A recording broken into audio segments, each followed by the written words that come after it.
বাংলাসহ ৬টি রাজ্যে হানা দিয়ে ১২ কোটি টাকার উদ্ধার ইডির খবরে আসছে বিস্তারিত।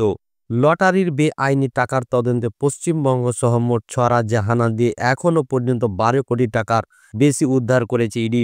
সোশ্যাল মিডিয়া পোস্টেও এই তথ্যই দিয়েছে কেন্দ্রীয় গোয়েন্দা সংস্থা। ৬টি রাজ্যের মোট ২২টি জায়গায় অভিযান চালিয়েছিল ইডি।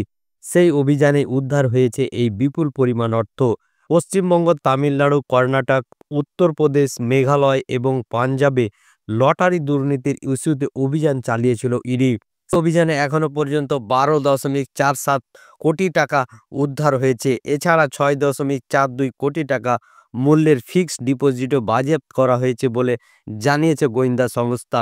তবে কোন রাজ্য থেকে ঠিক কত পরিমাণ টাকা পাওয়া গিয়েছে সেই তথ্য মেলেনি। ২০২২ সালের আর্থিক তছরূপ বিরোধী আইনের ধারায় সান্তিয়াগো মার্টিন ও তার সংস্থা future gaming and hotel services private limited এবং অন্যান্য সহযোগী সংস্থার বিরুদ্ধে পদক্ষেপ নিয়েছে ইডি। সেই পরিপ্রেক্ষিতেই এই তল্লাশি অভিযান চালিয়েছে গোয়েন্দা সংস্থা। নগদ টাকা ছাড়া বিভিন্ন নথি হাতে এসেছে ইডির বলে জানানো হয়েছে। গত ১৫ই নভেম্বর কলকাতায় কার্যত ফের টাকার পাহাড় উদ্ধার হয়। কলকাতা, চেন্নাইয়ের ২০ জায়গায় তল্লাশি চালায় ইডি। প্রায় ৯ কোটি টাকা বাজেয়াপ্ত করা হয়।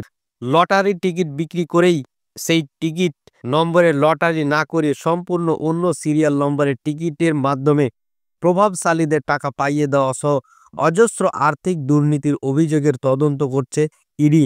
দাবি করা হচ্ছে এই দুর্নীতির অঙ্ক অন্তত ৬০,০০০ কোটি টাকা। বস্তুত সুপ্রিম কোর্টের নির্দেশে নির্বাচন কমিশন ২০২৪ সালে যে তথ্য প্রকাশ করে তাতে ফিউচার গেমিং নামে একটি গোষ্ঠীকে নির্বাচনী বন্ডে সবথেকে বেশি চাঁদা দেওয়ার তথ্য উঠে আসে। আদত কেরলের কোচি শহরের বাসিন্দা সান্তিয়াগো মার্টিন নামে এক পেপার লটারি ব্যবসায়ী সংস্থা ওই ফিউচার গেমিং।